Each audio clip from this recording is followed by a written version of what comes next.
3, 2, 1. Oh my goodness. Good morning, good afternoon. Whatever it is for you, I hope you're having a fantastic day. My name is Zach Schaumler. This is Strong Opinion Sports, episode 385. Oh man, NFL Week 2 is incredible. Like, so much good football everywhere. I'm really excited to talk about it. I really don't want to waste time. I want to jump in. Let's talk about Sunday Night Football. So, on Sunday Night Football, the Ravens beat Kansas City 36-35. And, geez, man, what an awesome game. Like, really fun to watch. You had two titans of the football world, Lamar Jackson against Patrick Mahomes. And if you're a football fan, it was kind of everything you could ask for in a Sunday Night Football game. Now, I want to talk about Lamar because Lamar had a rough start. He had 2 interceptions in the first quarter. Both of them, by the way, went to Tyrann Mathieu. One of them went for a pick six, his first one. Like, horrible way to start the game, by the way. A pick six, you're down a touchdown early on. And then he also had a miss early, deep down the middle to Hollywood Brown. Would have been a touchdown, but he threw an inaccurate pass. And so Lamar was just in a really bad spot early on in this game. And what I loved about this game was that Lamar bounced back. He found a way to turn an early start that sucked into a really good football game, and ultimately one of his defining moments of his NFL career. Lamar finished with 239 yards passing and a touchdown. He also ran 16 times for 107 yards and 2 more touchdowns. Now, I will admit, Baltimore got some help from Kansas City. There was a throw. Mahomes had a really, really bad, costly interception in the third quarter where it's one of those plays where you got to eat it. He's getting tackled, falling to the ground, trying to force the ball into coverage. It's not really open. It's not there. And I know Patrick Mahomes has made all kinds of crazy plays in his career, so he gets a pass to kind of do whatever he wants and freedom to be creative and make mistakes and do this and that. But that was one of the worst interceptions he's thrown in his entire career, and one that I'm sure he would love to have back. And unfortunately, it led to a Ravens touchdown. And then later in the fourth quarter, with a minute 20 left, the Ravens scored again to take a 36-35 lead. Now, Kansas City had an opportunity to put together a game-winning drive, but the running back, Clyde Edwards-Helaire, fumbled and gave the ball away. And that led to one of my, this really, really special moment, one of the key plays of this entire game, and this really incredible moment where the Ravens had the ball and a lead late. All they had to do was run out the clock. And I always say that if you want to beat Kansas City, you have to take risks. Especially, you have to go for it on fourth down. You cannot be conservative on fourth down. Well, the Ravens went for it on 4th and 1 on their own 43-yard line with 1:05 left in the fourth quarter and a 1-point lead. They went for it. And they didn't have to. They could have punted it away and said, hey, we're going to trust our defense to stop Patrick Mahomes. But I think we've seen over and over and over again how ill-fated that can be. People always, for some reason, give Patrick Mahomes the ball at the end of the game. And so they said, we're going to control our own destiny. Hey, in our own territory, 4th and 1. We're a team that runs the ball very, very effectively. This is our strength. We're going to run the ball on 4th and 1 and get this first down. And they did. The Ravens sealed the victory that way. And I loved it, man. One of my favorite plays of the year, just a team saying, we know what's expected of us. We know what we have to do. And we know the consequences if we don't succeed. And frankly, I think that no matter what happens, if you give the ball back to Patrick Mahomes in that situation where if you go for it on 4th and 1 and you get stopped, well, then Mahomes has the ball in your own territory. That's terrible, right? But isn't it equally bad to punt the ball away and still give the ball to Patrick Mahomes at the end of a game? Like, you're never guaranteed. The only way the Ravens were able to guarantee they would win that game was going for it on 4th and 1, and they did, and they got it. And man, I love that decision-making. That's fantastic football. That's what this is all about. And look, Lamar is not perfect. Nobody is. There will always be things that Lamar Jackson can work on and get better at. Although you can say that about literally any other quarterback in the entire NFL. But what I'm really getting tired of is people who look at Lamar Jackson and just say he's hot garbage. It's just totally wrong and totally just untrue. And I think people really need to start giving Lamar Jackson more respect. Anyone who's saying he's a bad quarterback, they just don't know football. I'm really tired of getting this win over Kansas City really legitimized Lamar Jackson for me, and hopefully a lot of other people will finally change their minds about Lamar. I remember when he was drafted, I was one of the idiots saying, like, oh, I don't know if he's going to work in the NFL, and I own that. I live with that. But I think some people still are, like, I've gotten used to, and part of one of the principles of my show is being willing to change my mind. When I get new information and I'm proven wrong, I own that and I admit that. And it's been very helpful throughout my entire life. Like if my fiance has an idea and I don't like it, and then she proves me wrong, I just own it and say, you're right. And then I cave in and she gets her way. Like that's important. That's really in any aspect of life, you have to be willing to admit when you're wrong. You have to be able to apologize to people. You have to be able to like all that stuff. Like, you have to remove your ego and say, yeah, you know what? I got that one wrong, and bend the knee. And for some reason in our society, that isn't celebrated more often. People are, you have to stand by what you say forever. And if you ever admit you're wrong, you're somehow weak or stupid. But I think this is one example of people who, first of all, I don't really understand who's left that doesn't believe in Lamar Jackson. Like I got it early on. He ran the ball, but Lamar has just changed football. Like, oh no, we've learned, hey, actually it works. You can run the ball and be an incredible running quarterback and succeed in the NFL. And, oh yeah, by the way, Lamar can also throw the ball too. So first of all, the idea that Lamar can't win in the NFL is clearly being proven wrong every single week, every single year by him.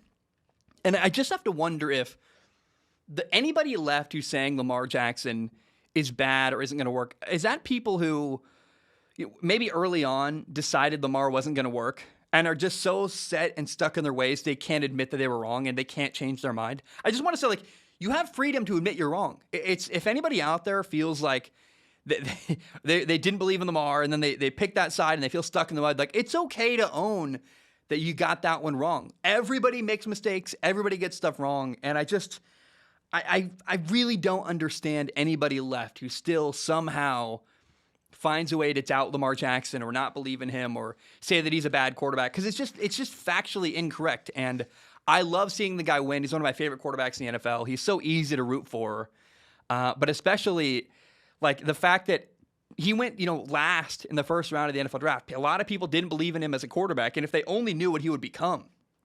If we could redraft the 2018 NFL draft, like, where would Lamar Jackson go a second time? He certainly would not be the last pick of the first round. So I don't know. I think a lot of people were wrong about Lamar. He's clearly a very effective quarterback who wins a lot in the NFL. He beat Kansas City for the first time ever in his career. Really, really happy for him. And I shift my focus to those people who still, for whatever reason, can't find a way to believe in him or admit that he's really, really good. And I wonder what's going on there. Like, why are people still so hesitant to admit that he's a great quarterback? Like, yeah, he does it differently. He runs the ball, like, really effectively. But that's a skill that nobody else in the NFL really has. Like, Kyler runs the ball really well. Russell Wilson can run around, but nobody runs the ball as well or as effectively as Lamar Jackson. And then his personality, his competitive nature. Like, I just find, when I look at Lamar, all I can find are reasons to like him and believe in him. And so there's a disconnect for anybody who doesn't believe in him. I just don't really understand. Like, I don't want to say you're an idiot. I don't want to listen to you, because I try to hear every perspective I can. But that's one where I'm like, man, like, what are we doing here? Like, how is anybody still a doubter of Lamar Jackson, especially after beating the Chiefs on Sunday Night Football? Like, it just, the argument is dead, and I can't listen to that anymore. Okay, let's talk about the Raiders. The Las Vegas Raiders are off to a great start to the year. They're 2-0. They just beat the Steelers on the road in Pittsburgh, 26-17. And by the way, the Raiders have now beat two teams in a row that were playoff teams last year. Last week, they beat the Ravens in week 1. They beat Pittsburgh this week in week 2. Now, you have to acknowledge that the Raiders did catch a break. Star edge defender TJ Watt left the game early for Pittsburgh. He did not play the entire second half. But on the other, the flip side of that is that even though Pittsburgh lost TJ Watt, and then also later they lost offensive lineman Trey Turner, who got kicked out of the game, it's not like the Raiders were playing at full strength either. Their running back Josh Jacobs did not play. He's hurt. They didn't have their guard Richie Incognito. Remember, they lost their other guard Denzel Good week 1 with an ACL tear. So it's not like the Raiders were, at full strength playing against a full strength Pittsburgh team. Both people lost. Both teams had a player or two get hurt, and losing TJ Watt is a massive deal. Do not get me wrong. But I mean, let's just be clear. Like, both teams are at a disadvantage in certain ways on Sunday. The Raiders found a way to win. Now, before we talk about Derek Carr, I just got to say, I'm feeling really, really good about this Raiders football team. There's a lot of young guys stepping up and making plays. I want to list a couple of them. Trayvon Mullen had a nice interception. He's a corner in year 3 of his career. There's another third-year player, tight end Foster Moreau. He had 2 big catches against Pittsburgh, one on a back shoulder seam ball, then later he had a touchdown catch. Both of the Raiders tackles, by the way, Colton Miller and Alex Leatherwood, are former first-round picks. They're young at the beginning of their career. Receiver Brian Edwards should have had a touchdown. He's a stud. That guy I mentioned, Alex Leatherwood, actually had a holding call that got that called back. Henry Ruggs, their number 12 overall pick from last year, second-year player, had a long 61-yard touchdown, and that's, by the way, why they drafted him, was to make big plays. And he finished with, Henry Ruggs finished with 5 catches for 113 yards and a touchdown. Then you have Hunter Renfrow, who's an underrated slot receiver who does great work and is really good at getting yards after the catch. He had multiple key first downs for the Raiders against Pittsburgh. Now, watching this game, a couple things became very, very clear early on. Pittsburgh's mission was to shut down the Raiders' star tight end, Darren Waller. And they kind of did that. Darren Waller had 5 catches for 65 yards, which by his standards is not an amazing football game. But the other thing that became very apparent, what was fun to watch about this game, was that because their game plan focused so heavily on stopping Darren Waller, it gave other players opportunities. And it was so cool to see the rest of the Raiders' young roster step up and make plays and kind of rise to the occasion. Now, I want to talk about Derek Carr, the Raiders quarterback. After this game ended, I decided to go on Google and try to figure out, okay, how many quarterbacks have the Raiders had in their past and who are the notable guys in their history? And looking at the former Raiders quarterbacks made me realize I believe Derek Carr is the best quarterback in Raiders history. And the only guy who kind of even comes close to comparing to him is Kenny Stabler, a guy who played quarterback for them in the late 70s. And I just really fundamentally believe that as this young team gets better and better around Derek Carr, and people start making plays and they start winning more games, people are going to finally realize just how good Derek Carr is. There's going to be a collective realization around the league, and people are going to go, oh my goodness, Derek Carr has been making play after play after play. And I think at some point this year, he's going to enter the MVP conversation. Will he win? I don't know. There's a lot of factors that determine that, but Derek Carr is playing out of his mind and deserves a ton of respect. And I know we're only 2 games in, but I just really believe this Raiders football team is making a lot of progress. They had 2 wins in a row now. They beat, the Ravens, and they beat Pittsburgh. And I had the Raiders winning 10 games this year. And the more I watch the Raiders play football, I feel better and better about that prediction. I'm like, man, I think the Raiders are making progress. John Gruden's in year 4. Derek Carr looks really good. And the young players around Derek Carr are making more and more plays. And I just go, oh, man, this is a fun year for the Raiders. They're building something. And I can't remove my emotion. I want to see them do really well. And I find myself kind of rooting for them and hoping they do well. But I just also, aside from my emotion, I really do believe they're doing the right stuff and headed in a good direction. And I didn't expect them to beat Pittsburgh. I really was like, man, they'll start 1-1. Pittsburgh's a really good football team. Then they beat Pittsburgh, and I'm like, oh man, this is a team gaining some traction, gaining some steam, and players are making plays. And I just want to say, I think the Raiders are really, really headed in the right direction. Okay, now I have 2 things to say that I think Steeler fans will want to hear. Number 1, there was an early penalty called for a hit on Raiders quarterback Derek Carr. And I just want to say, I think it was an unfair penalty on the Steelers defense. Derek Carr didn't slide, and I understand that the NFL wants to protect quarterbacks, and they throw flags anytime you hit a quarterback in a way that makes anybody uncomfortable to watch. But also, if you don't want quarterbacks to get hit, rather than punishing the defense who Derek Carr is running, you have to tackle him. You can't not tackle Derek Carr. If you want quarterbacks to not get hit, then quarterbacks have to do their part and slide and protect themselves. And I played quarterback in college. I talk about quarterbacks all the time, but this is one where I felt bad for the defense, man. You have to tackle Derek Carr. You can't let him run for 50 yards. So at some point you have to hit him and get him down. And if he doesn't slide and then he gets popped, that's on him, not on the defense. They should not have gotten penalized. And watching that was really, really frustrating. Now, number 2, Pittsburgh had a shot. There was a 4th and inches with 8 minutes left in the game. The Steelers were down 23-14, ball on their own 35-yard line. And they didn't go for it. And it felt like a really, really important moment where they missed an opportunity. It was a 2-score game. They needed to score. Really what they needed was a touchdown and a field goal and a stop. And unfortunately, they didn't get a stop. The Raiders did kick another field goal. But the Steelers, after that decision to not go for it on 4th and inches, only got the ball back one more time for a real drive.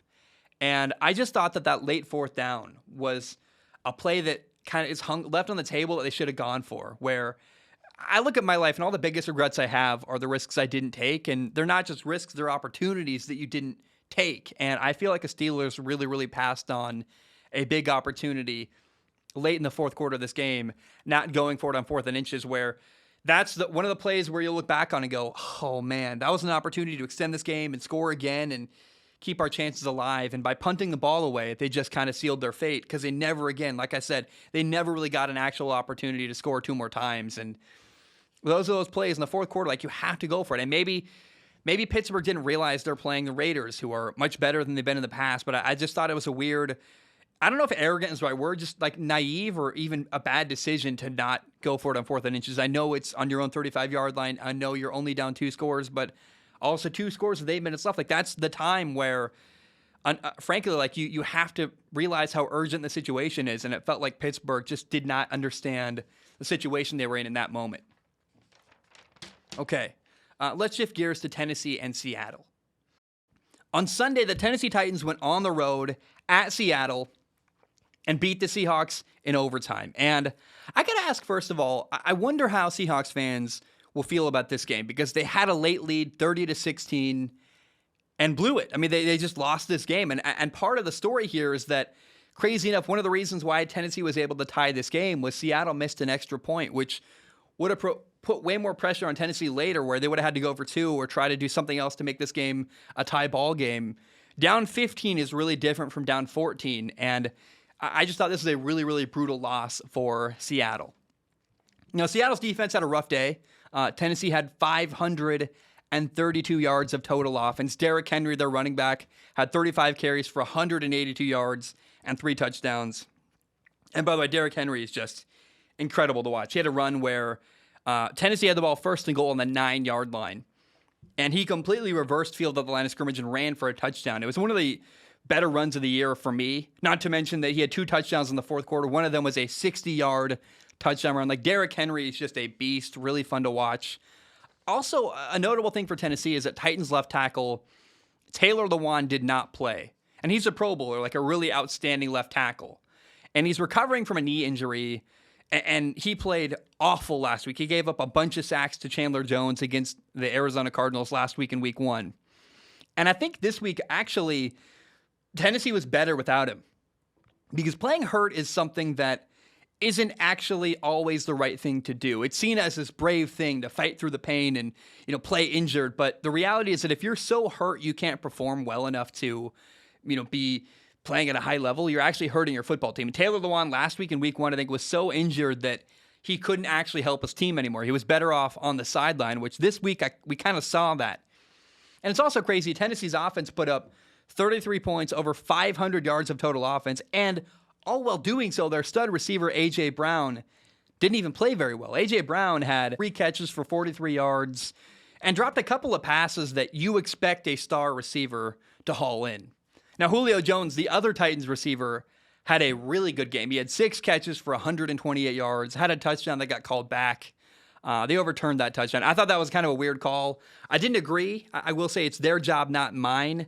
But it looked inbounds, and then they called it a catch on the field, and then they decided that enough evidence to overturn that. I didn't see enough evidence to overturn that. Where, if it had been called a non-touchdown, and they said the ruling on the field stands, not a touchdown, I would have said that's a good call.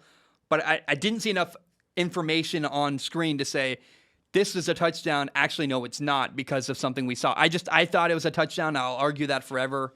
But either way, like. The only thing I felt bad for was that Julio Jones didn't get a touchdown catch. I also want to give a shout out to Titans' second-year corner, Christian Fulton. I was worried that he would be a big weakness this year for Tennessee's defense. And the reality is he made a bunch of really good plays against Seattle. He kept DK Metcalf, the Seattle Seahawks star receiver, from having a big game. DK Metcalf was very quiet for the day, only having 53 yards receiving.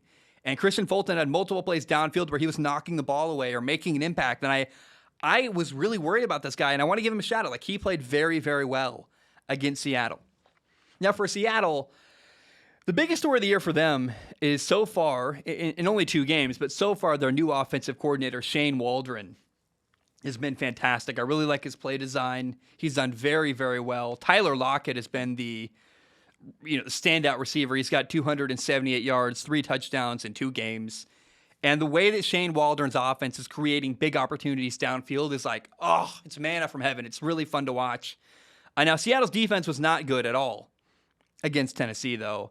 And I'm curious because you have Russell Wilson, this incredible quarterback.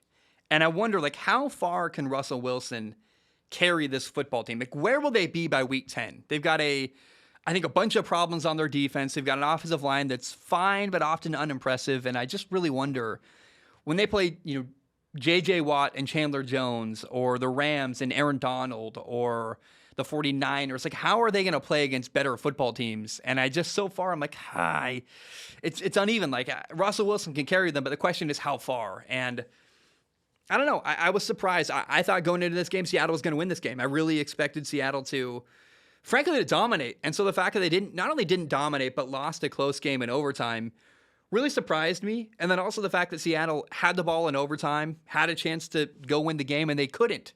So I don't know. Seattle's a team that is endlessly baffling. They'll beat a really good team one week and lose to a team that is struggling the next week. I can never get a read on Seattle, and they're a weird football team. But time will tell. I don't want to make any big proclamations after week 2 for Seattle. They're 1-1 right now, and I'm excited for November. By November, by around week 10, we'll know how good or bad Seattle is, and I think they're better than I thought. I had them at 6-11 to go, this year. But are they much better? I don't know. So again, the question is, how far can Russell Wilson carry Seattle? And does this loss really mean anything? We won't know for a couple weeks, but in week 10, we'll know a lot more about Seattle. And I'm very excited to see how things develop for them. All right, guys, I'm going to take a short break. When I return, we'll do the Noteworthy 8 for NFL Week 2. My name is Zach Schaumler. I'm going to take a short break. I will be right back. All right, we are back. Hope you're doing very, very well. Remember, every week I highlight a couple NFL stories I find interesting. This week there are 8 of them. So there are 8 noteworthy storylines I want to talk about from NFL Week 2. Number 1 is this. The 49ers beat the Eagles 17-11. And it's pretty funny. The Eagles literally won one game last week. They beat a bad Atlanta team, and their fan base went crazy. They dialed expectations up to 11. Well, they just lost to a good 49ers team. And I actually thought Philly played well. They lost by 6 to a good football team. That's never this crazy thing you need to feel horrible about. But of course, Philly fans overreacted, and they're ready to bury Jalen Hurts and burn his jersey and say he's terrible. They're being incredibly impatient. And I love Philly fans. I think their passion is fun. Their hearts are in the right spot. But they're so reactionary and emotional. It's going to be really interesting to see how this year plays out, because the next Eagles games are they play at Dallas next week. Then week 4, they play against Kansas City. And so I think Philly could start the year 1-3, and I really want to know how Philly fans are going to feel in a couple weeks from now. If this Eagles are 1-3, how much are things going to shift from these arrogant, angry people after one win against Atlanta to a team that might be 1-3 in 4 weeks or a couple weeks from now? I don't know. It's fun to see the raw emotion so many Philadelphia Eagles fans have every week, and they always swing one way, then swing way the other way, and they're angry and want to burn things, and they're happy and want to kill people. It's like, geez, you guys are so insane. And it's one of the most insane fan bases in sports. Now, number 2 is Zach Wilson. The Jets lost to the Patriots 25-6, and their rookie quarterback, Zach Wilson, had not 1, not 2, not 3, but 4 interceptions. And I want to just encourage Jets fans to calm down. It's okay. Zach Wilson had every disadvantage in week 2 of the NFL season. The Patriots are a playoff team. They're a way, way better football team than the Jets. It was a mismatch, in my opinion. Not to mention, Zach Wilson was playing against a Bill Belichick defense. So stop panicking, because the Patriots always embarrass young rookie quarterbacks. They beat Justin Herbert last year, who we all agree Justin Herbert is a really good quarterback. The Patriots, with Cam Newton and a bad football team last year, beat Justin Herbert 45-0. So to me, it wasn't a surprise that Zach Wilson struggled. It was the expectation. Every year, rookie quarterbacks have a hard time against Bill Belichick. He eats them for lunch. And I just think that it wasn't a shock that Zach Wilson struggled. He's a rookie quarterback in his second ever game, playing against a great Patriots team coached by Bill Belichick. Not a surprise. Do not burn your jersey and give up after 1 week where he plays badly against the Patriots of all teams. Like, come on. If you lost to Atlanta and did horrible against Atlanta, that's one thing. But it's not like the Jets played the Lions or Atlanta. They played the Patriots, who are a good football team. So slow your roll, relax, calm down. Zach Wilson's totally fine. He's just a young rookie learning how to play quarterback in the NFL. Number 3, from the Jets to their former quarterback, Sam Darnold. The Panthers beat the New Orleans Saints 26-7 in week 2. Sam Darnold looked great. He had over 300 yards passing, 2 touchdowns.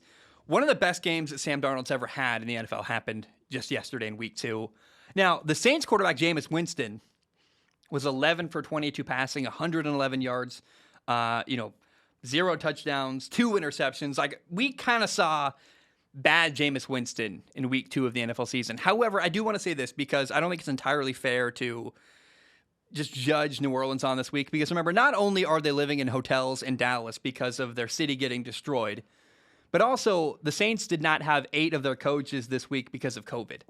And in my mind, New Orleans gets a break this week because not only, remember, their staff was obliterated this offseason by people leaving to go get promotions to be coaches or head coaches or offensive coordinators, or even people in the front office left to be the general manager of the Atlanta Falcons. So not only did their coaching staff and front office get like totally decimated in the offseason, but also trying to win a game when 6 of your offensive coaches are not available because of COVID. I just don't think you can expect the team to win in that scenario. So remember, like all week, they weren't available. So they weren't there for meetings. They weren't able to meet with players. It's hard to work and win when your coaching staff is so depleted that way. And I want to say I haven't completely given up on New Orleans.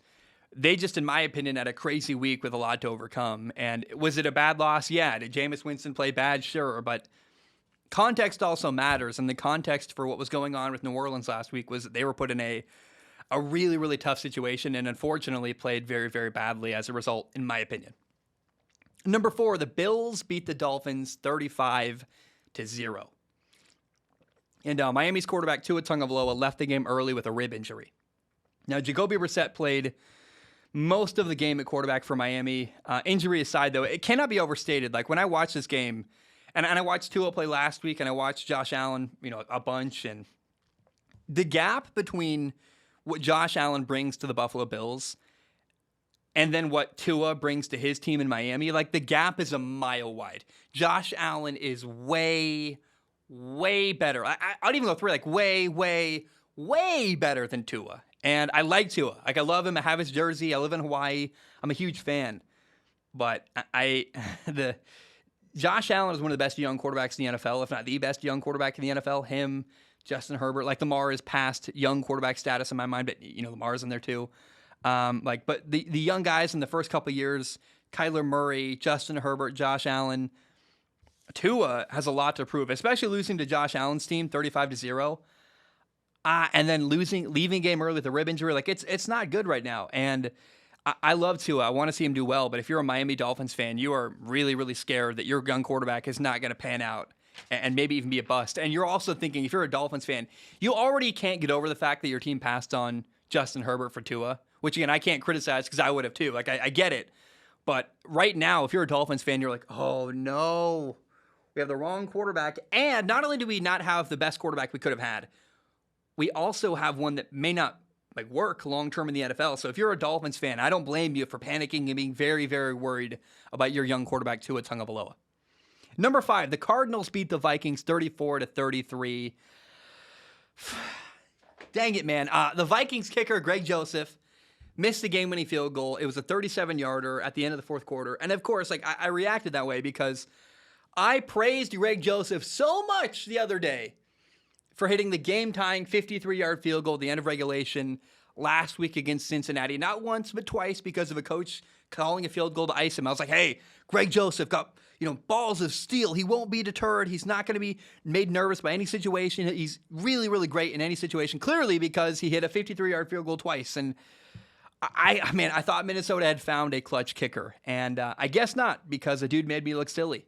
And the Vikings kicker missed the game winner. It's just like, oh, man, that's barely longer than an extra point, and you missed it. It's like, no, of course. Right after I praised the guy, He does terrible. Like, I didn't curse him, none of that crap. I don't believe in that stuff. And certainly, like, if anyone is going to curse him, it's not me on my tiny show, but just, oh man. Now, the Cardinals are 2-0. Good for them. The Cardinals play the Jaguars next week. That looks like a team that's going to be 3-0 after week 3. The Cardinals will. The Vikings are 0-2, though. And the Vikings play the Seahawks next and then the Cleveland Browns. So the next 2 games are really, really tough for Minnesota. And they might have a bad start to the year where it's very possible Minnesota starts 0-4. Maybe, I think at minimum, 1-3, but it's very possible that 2 weeks from now we're talking about a 0-4 Minnesota Vikings team that is in a really, really bad situation with a team that is very much underperforming. Number 6, the Bears beat the Bengals 20-17. And the Andy Dalton revenge storyline was one I was really hyping up all week. Like, it's Andy Dalton against his former football team, the Cincinnati Bengals. Let's see what happens. And, well, it was underwhelming. He left the game early with a knee injury. And rookie quarterback Justin Fields played the entire second half for the Bears at quarterback. He did enough to win. He had a nice throw to Darnell Mooney, one that set up a field goal. He also had an interception. He got fooled by a linebacker dropping. Logan Wilson dropped underneath, and he tried to throw an under route. It got picked off by Logan Wilson. He's a rookie, no worry. I thought Justin Fields, all things considered, with not knowing he was going to play and in a tight game, doing enough to win, like that's a win. If you're a Bears fan, you're like, okay, hey, had a pick, but whatever. Like, we won the football game, and Justin Fields played good enough for that to happen. So you got to be happy if you're a Bears fan. Now, Joe Burrow threw 3 straight passes that were picked off. Like, it was awful. One of them was a pick 6. Really rough day for him. They still almost won, by the way, too. So I think Cincinnati, if Joe Burrow doesn't do that, throw a pick 6 minimum, he could have 2 interceptions. If one of them isn't picked off, that's fine. Or if one of them isn't picked off and one of them doesn't go for a pick 6, 2 interceptions probably would have still been a victory for Cincinnati. So I just think, like, man, like, I wonder what could have been if Joe Burrow didn't have that weird moment in the fourth. Like, 3 fourth-quarter interceptions on 3 straight passes is just really brutal and very crazy. Now, Jamar Chase had a 42-yard touchdown catch. Very good for him. But, again, the Andy Dalton storyline didn't work. The Bengals lost, and Justin Fields played, which was the only kind of redeeming, interesting quality of this football game. Number 7, the Cowboys beat the Chargers 20-17. Dak was outstanding. Literally, he had only one bad play the entire game. He threw an interception into no man's land where you had one guy going vertical, one guy crossing the field, and he kind of threw the ball between the two of them. It was a weird throw. I didn't really understand what he was doing there. Otherwise, though, Dak Prescott was 23 for 27 passing, had a really good performance. It's a great win for Dallas, and especially when you realize that Dallas beat a good LA Chargers team, missing their tackle Lyle Collins, wide receiver Michael Gallup, their safety Donovan Wilson, and both of their starting defensive ends, DeMarcus Lawrence and Randy Gregory. I think this Dallas team is better than I realized. I mean, I think they're playing very, very well. And next week they play the Eagles on Monday Night Football at Dallas. So I can't wait to watch Dak. It's going to be a very fun game.